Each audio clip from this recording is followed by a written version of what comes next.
Agustín Laje dio una de sus mejores entrevistas. Vamos a verlo. Además, Milei tiene como perspectiva hacer de la Argentina un gigante de la economía postindustrial.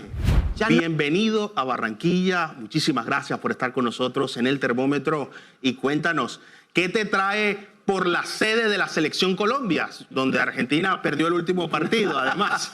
Bueno, Julio, es un honor siempre para mí poder conversar contigo al aire, así que gracias por la invitación en primer lugar. En segundo punto, te cuento que estoy en una gira nacional, voy a estar en varias ciudades colombianas. Hemos empezado aquí en Barranquilla, esta mañana tendré una ponencia en la CUC, un evento con el cual me han honrado los amigos de la Universidad de la Costa. De hecho, en algunos minutos nada más tenemos que salir hacia allí. Luego me voy a Medellín, voy a estar mañana dando una conferencia presentando mi nueva obra, mi nuevo libro, Globalismo en Medellín.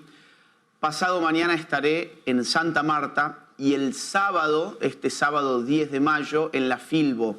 Tendremos un evento muy importante, ya he estado 2 años anteriormente en la Filbo, así que es una de las ferias del libro más importantes del mundo y para mí siempre es un placer poder acompañar allí a la gente. Así que bueno, tenemos una agenda sumamente nutrida.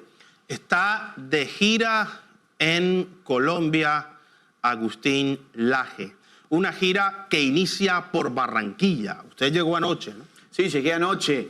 Llegué desde la Feria del Libro de Buenos Aires, donde tuvimos el salón más importante de toda la feria, lleno, repleto, gente de pie, más de 3 horas de firma. Y el día anterior yo había estado en Montevideo, donde también tuvimos cerca de 2000 personas en un evento que se hizo allí en la capital del Uruguay. Así que bueno, son giras fuertes. En este caso, Colombia arranca por esta hermosa ciudad, la cual ya he venido varias veces además. De hecho, ya he estado en este estudio hablando contigo también en otras ocasiones. Y eso es una ciudad que me gusta mucho, a pesar del calor que tienen el día de hoy. Calor que, como este programa, hace que suba la temperatura en el termómetro. Cuando uno camina las calles de esta hermosa ciudad, que además tiene el título de La Arenosa, la Puerta de Oro de Colombia, y ahora otros la denominan Ventana al Mundo, es una ciudad que hace que el calor se sienta en la piel, pero al mismo tiempo que en las venas se vibre por la política. Y estamos con uno de los intelectuales más importantes de la actualidad, y lo digo con todo lo que eso significa. Autor de obras de gran impacto, La Batalla Cultural, un texto que alcanzó dimensiones inimaginables para quienes estamos en el mundo de la academia.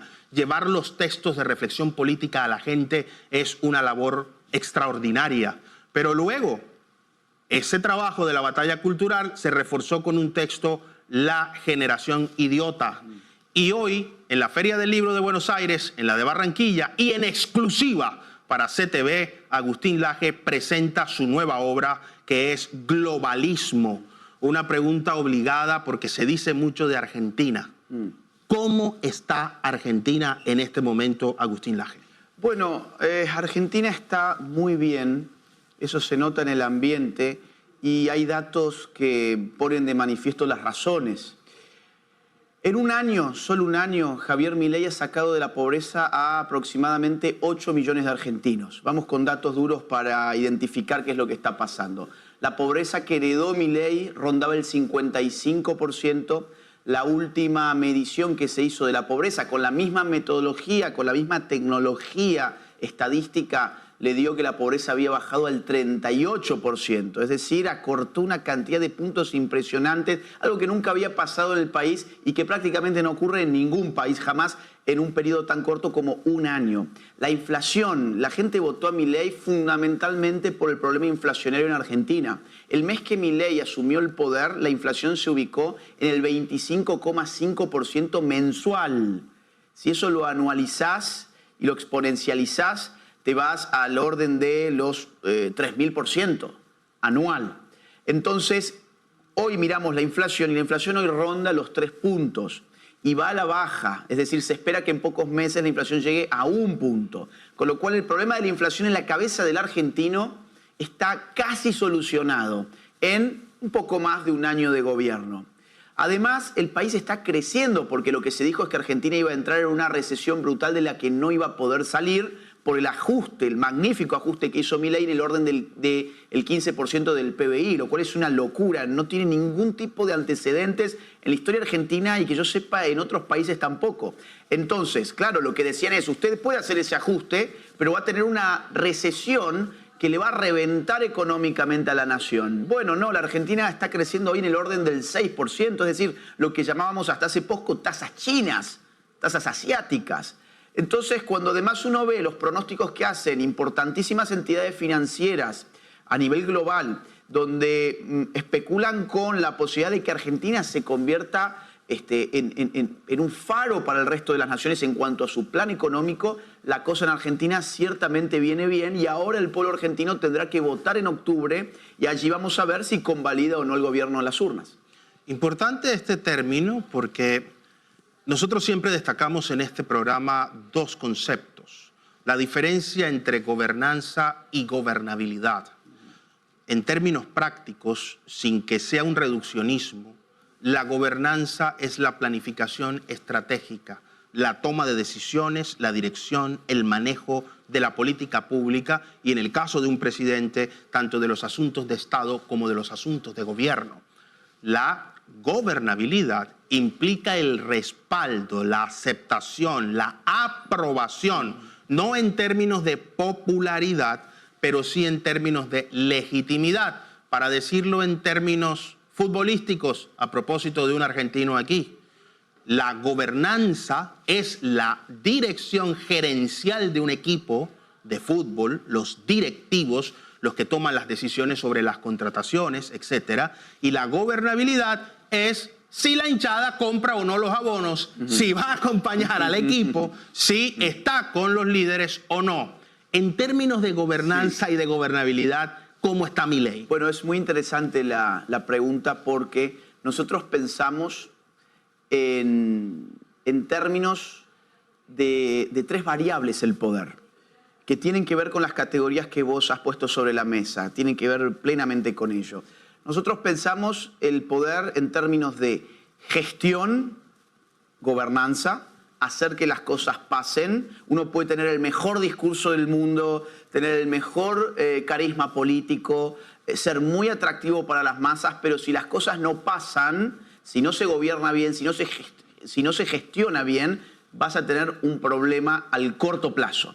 Entonces, la gestión de Milei está funcionando muy bien, no solo en el orden de la economía, sino, por ejemplo, en el orden de la seguridad, que también era un gran dilema para los argentinos. Era el segundo motivo de sus máximas preocupaciones políticas en las elecciones pasadas. Y en términos de seguridad, por ejemplo, se ha vivenciado una reducción muy fuerte de los homicidios, se ha neutralizado el narcotráfico en Santa Fe, que era un lugar donde el narcotráfico venía actuando de una manera descontrolada.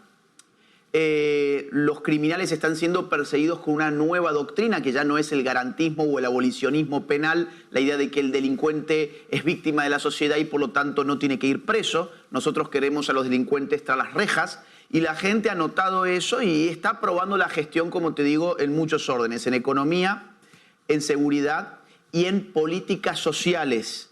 Milei no acabó con las políticas sociales como se suponía, que el Estado iba a retirarse, iba a dejar a los pobres que simplemente murieran de hambre.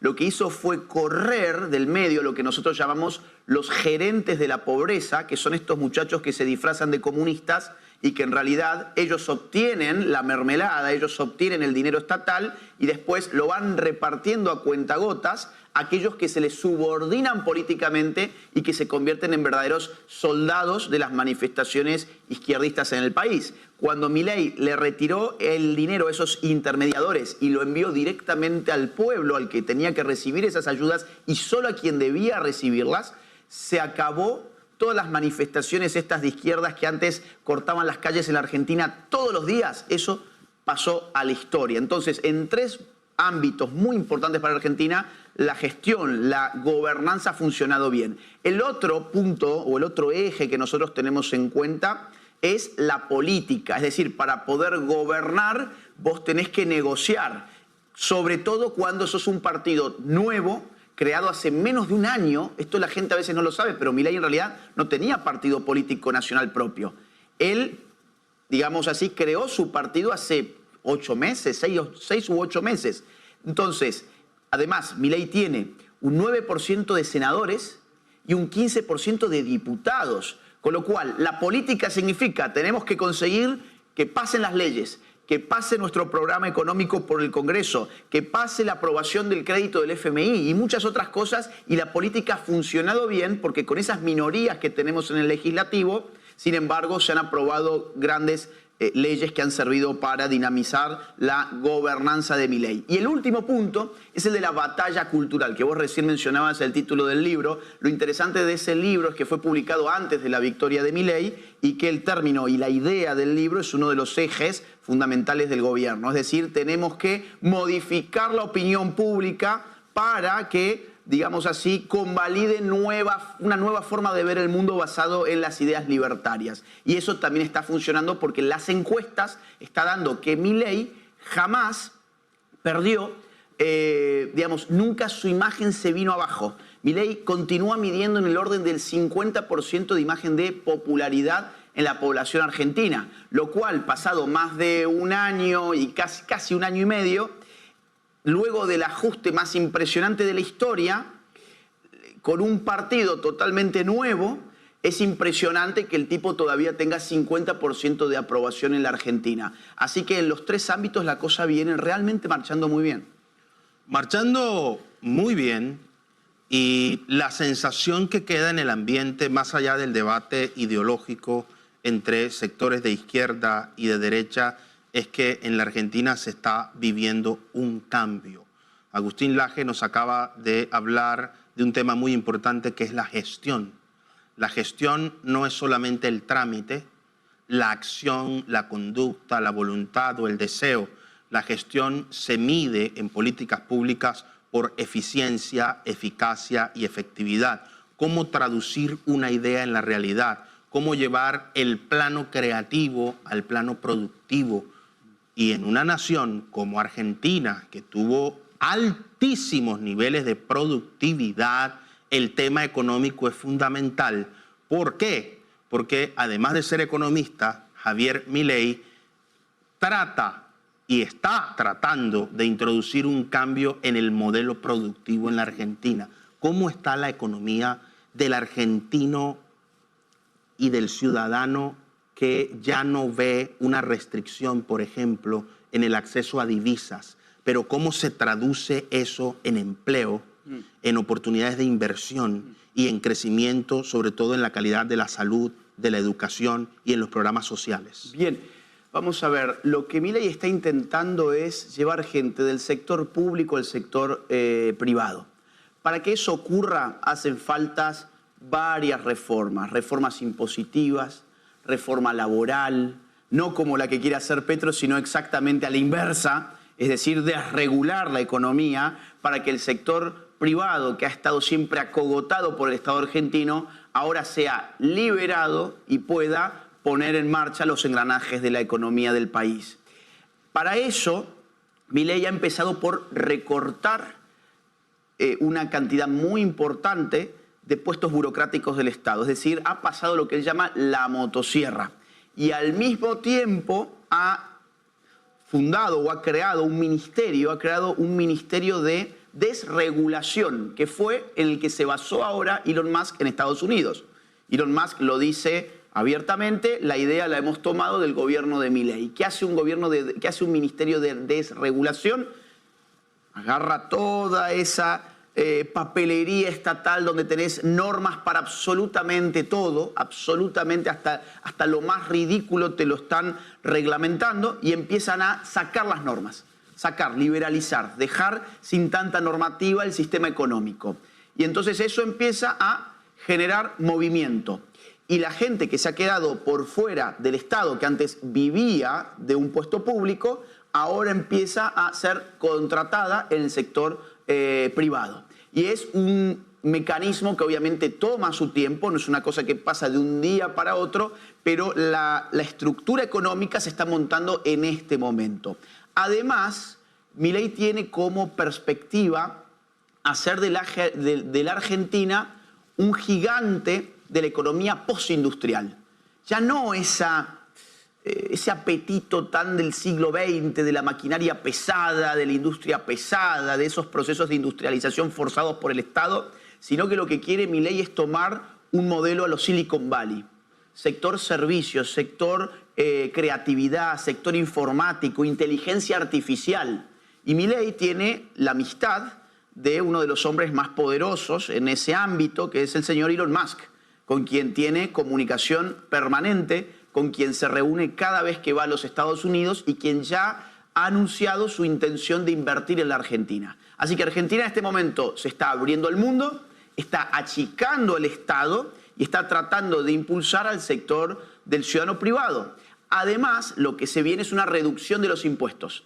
Ya se ha, digamos así, controlado la inflación, que es el peor de los impuestos, porque es un impuesto escondido, pero es un impuesto a la tenencia de dinero al final del día, y es el impuesto que más le golpea al pobre, que no puede escapar de la moneda nacional. El que más o menos tiene una situación de vida cómoda se escapa a otra divisa, el pobre no lo puede hacer. Entonces, ya de entrada Milei le ha permitido al argentino liberarse del impuesto inflacionario. Ahora viene una serie de reducciones de impuestos mucho más profundas que se va a conjugar con competencia fiscal a nivel de las provincias. Van a hacer algo como hacen en Estados Unidos, que cada provincia ponga un porcentaje de la carga impositiva de acuerdo a sus expectativas y a sus políticas internas, y las empresas se irán reacomodando de acuerdo a los incentivos fiscales que se van generando. Entonces, es un modelo completamente nuevo de todo lo que estábamos acostumbrados.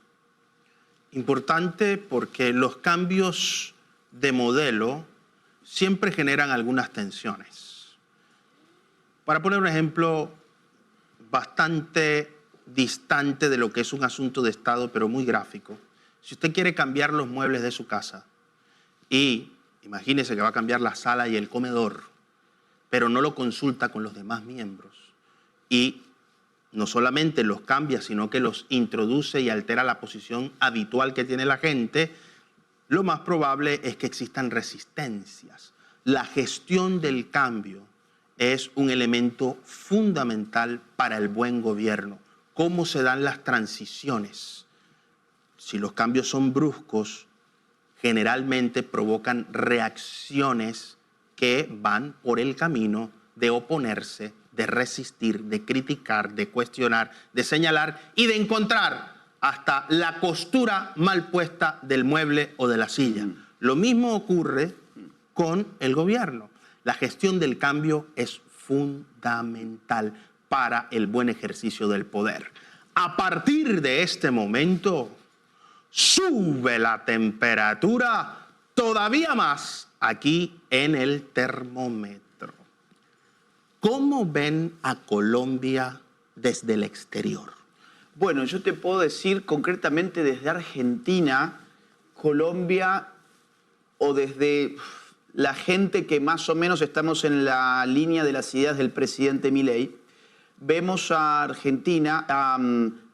Colombia, como uno de los 3 países fundamentales para los años que vienen en el continente. Nosotros advertimos que Colombia hasta hace poco tiempo había sido parte de algo llamado el Grupo de Lima, que funcionaba como la contracara del Foro de Sao Paulo. El Foro de Sao Paulo fue la intentona de Fidel Castro junto con Lula da Silva de reinventar el socialismo para el siglo XXI, a tal punto que le llamaron socialismo del siglo XXI, y de ese riñón salió Hugo Chávez, el kirchnerismo, Evo Morales, Rafael Correa, bueno, todos los izquierdistas de la región.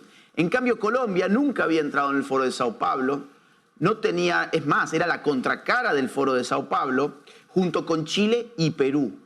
Nosotros vemos que se vienen las elecciones precisamente en Colombia, Chile y Perú. Y Colombia, Chile y Perú en las últimas elecciones hicieron un giro hacia la izquierda muy fuerte. En Colombia, Petro, en Chile, Boric, en Perú, Pedro Castillo, que finalmente terminó afuera del gobierno, pero en su momento ganó la segunda vuelta. Entonces esperamos que tanto Chile, Colombia y Perú, a quienes no consideramos en realidad poblaciones izquierdistas, Consideramos que en todo caso el ascenso de la izquierda en estos países tenía que ver con el agotamiento de la política tradicional, campañas bien planteadas por otro lado por la izquierda, es decir, el petrismo se presentó como la renovación, como el cambio frente a una clase política agotada socialmente, y creemos que, bueno, podemos esperar en principio buenas noticias, tanto en Chile como en Perú, eso prácticamente seguro, y en Colombia dependerá de lo que pase en los próximos meses. La gran incógnita es, ¿Petro encontrará la manera de reelegirse? ¿Podrá habilitar una reelección? Eso todavía no está respondido ni por nosotros ni por ustedes, con lo cual estamos muy atentos a los acontecimientos de este país, porque esperamos, insisto, que el giro que produjo la elección de Milei encuentre reflejo en países hermanos, y creemos que Chile, Perú y Colombia deberían sumarse a esta forma de ver, digamos, la cosa política. Un giro que cuando se hace un gráfico ideológico, generalmente se suele utilizar en América Latina el color rojo y el color azul, el rojo asociado a la izquierda y el azul asociado a sectores más afines con la derecha. No ocurre así en los Estados Unidos, donde esos colores están invertidos. Yo he visto a más de un rojo aquí en América vestido de azul allá, ¿no? Sí, y al revés. Y al revés, un azul vestido de rojo. Yo hoy me vine de rojo. De rojo, ¿no? ¿Republicano? No, republicano. Totalmente republicano, muy bien. Y la pregunta, Agustín, es, como experto en ciencia política, Agustín Laje cursa un doctorado en filosofía, pero es un politólogo muy importante. ¿Cómo ves a la región? ¿Cómo estás viendo ya a América Latina? Bueno, yo creo que estamos en un momento de transición.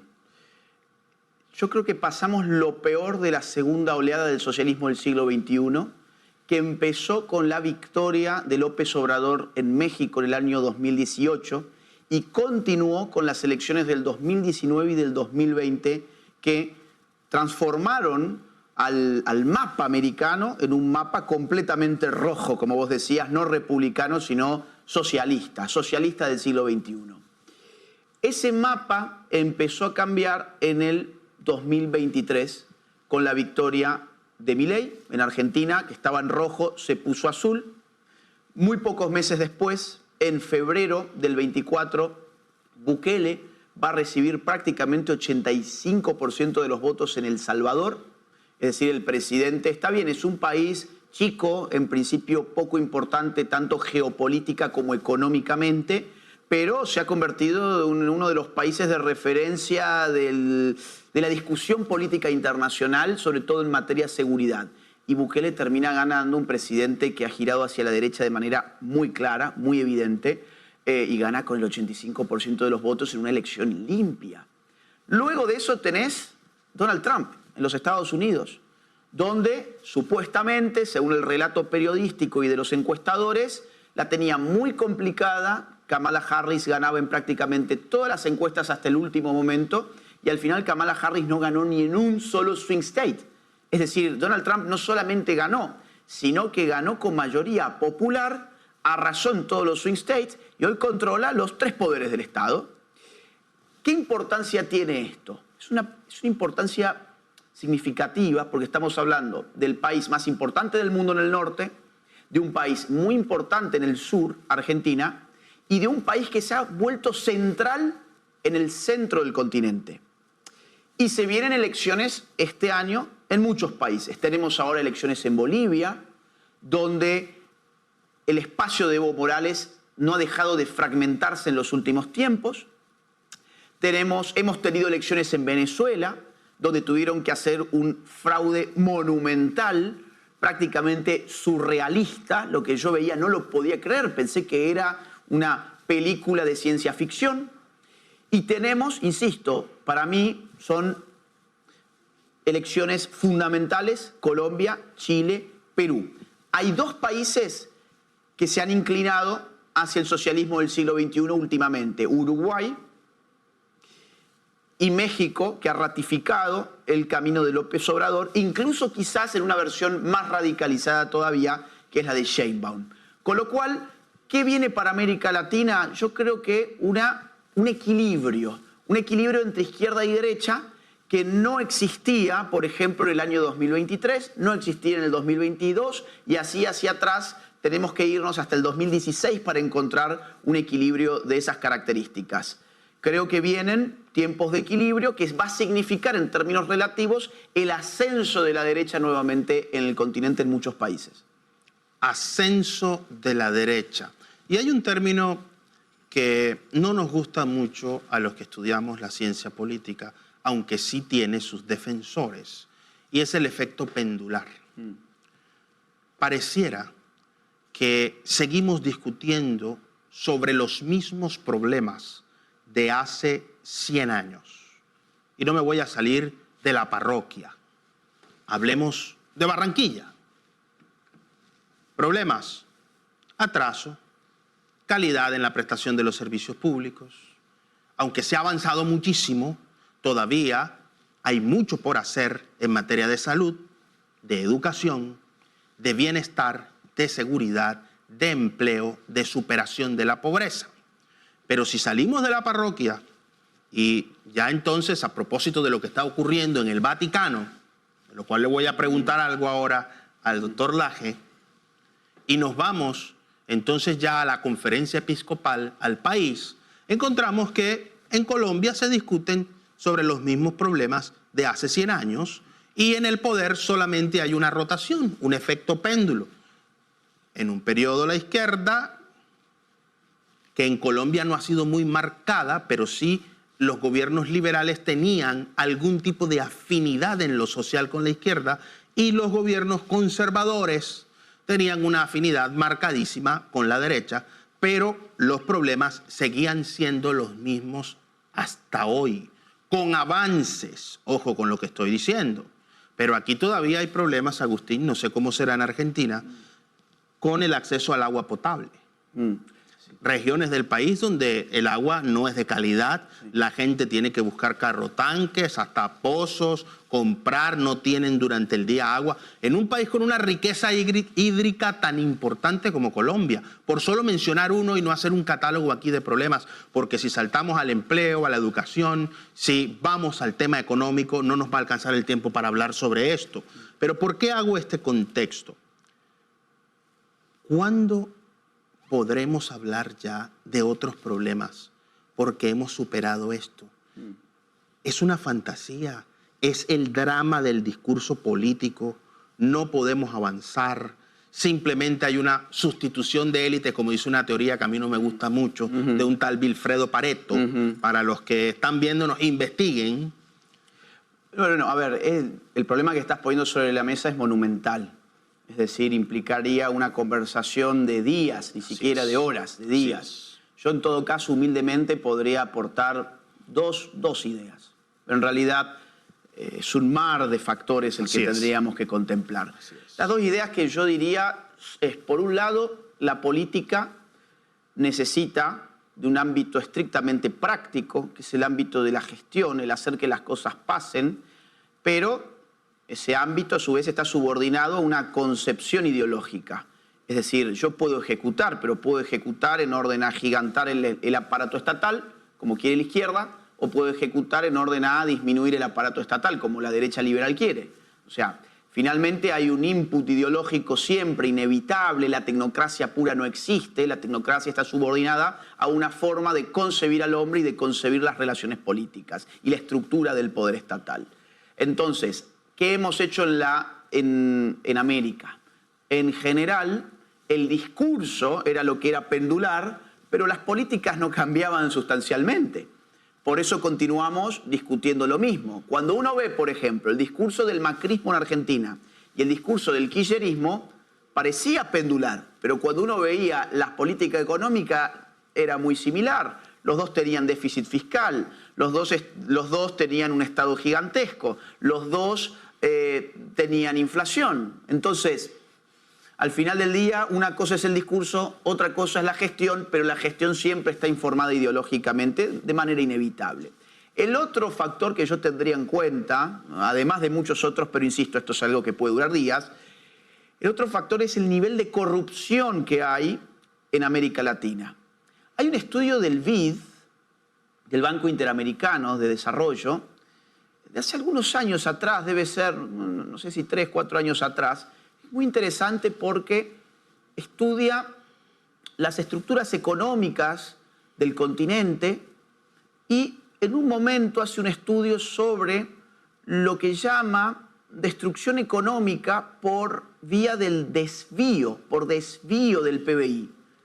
Y lo evalúa en el continente en el orden de, si mal no recuerdo, el 6%, 5 o 6%. ¿Qué significa desvío? Es un eufemismo, significa corrupción. Pero la gente del BID, que es políticamente correcta, dijeron, ¿qué palabra podemos encontrar para no decir que es un continente de políticos corruptos? Vamos a hablar del desvío del PBI. Entonces, claro, para un lector poco despierto, bueno, mira, ¿qué es esto? Un desvío, se destruye riqueza en más o menos un 5, un 6% en el continente. No, te la están robando. Te la están robando. Imagínate, estamos hablando de 5 o 6 puntos del PBI. Es una locura. Estamos hablando de un dineral que se podría utilizar para resolver el problema de las cloacas, para mejorar el sistema sanitario, para mejorar el sistema educativo, para mejorar un montón de cuestiones que tienen que ver con el día a día de la población común y corriente, y sin embargo han ido a las arcas de políticos corruptos que lamentablemente pululan en América Latina. Hola gente, ¿cómo están? Gracias por ver el video hasta acá, espero que les haya gustado. La idea del canal es traerle material interesante y este es uno de esos. El genio de Agustín Laje, como siempre, dando una masterclass de todo el contexto político y económico que pasa no solo en Argentina, sino en todo Hispanoamérica prácticamente.